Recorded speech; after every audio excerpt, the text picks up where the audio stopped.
പ്രപഞ്ച യാഗശാലയിലേക്ക് വിശിഷ്ട വ്യക്തികളുടെ പ്രവാഹം ഇന്നും തുടരുകയാണ്.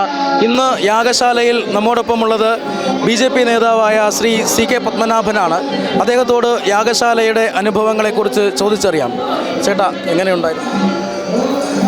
പ്രസിദ്ധമായ പൗർണമിക്കാവ് മഹാദേവി ക്ഷേത്രത്തിൻ്റെ സന്നിധിയിൽ പ്രപഞ്ചയാഗം നടക്കുന്ന ഈ സന്ദർഭത്തിൽ ഇവിടെ എത്തിച്ചേരാൻ കഴിഞ്ഞത് ജീവിതത്തിലെ ഏറ്റവും അസുലഭമായ ഒരു സൗഭാഗ്യമായി കരുതുകയാണ്. ഞാനും എൻ്റെ പത്നിയും കണ്ണൂരിൽ നിന്നാണ് ഇന്നിവിടെ എത്തിയത്.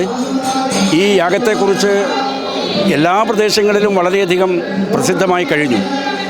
സകല ചരാചരങ്ങൾക്കും ഐശ്വര്യവും സമാധാനവും നൽകാൻ നടത്തുന്ന ഈ വളരെ ശ്രേഷ്ഠമായ ഈ മഹായാഗത്തിൻ്റെ വേദിയായി പൗർണമിക്കാവിൻ്റെ ഈ സന്നിധി തന്നെ വന്നത് ഈശ്വര നിയോഗത്തിൻ്റെ അടിസ്ഥാനത്തിലാണ് എന്നാണ് കരുതുന്നത്.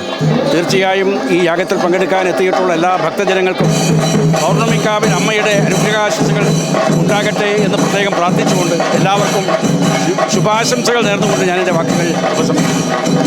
ഓക്കെ, വളരെയധികം നന്ദി ശ്രീ CK പത്മനാഭൻ നമ്മോട് ഇക്കാര്യത്തിൽ പ്രതികരിച്ചതിന്. പൗർണമിക്കാവ് യാഗശാലയിൽ നിന്നും cameraman വൈശാഖിനോടൊപ്പം Kumar സംയൂർ. Powered by Demos furniture, ലോകോത്തര ഫർണിച്ചറുകളുടെ വമ്പൻ അൺലോക്ക്.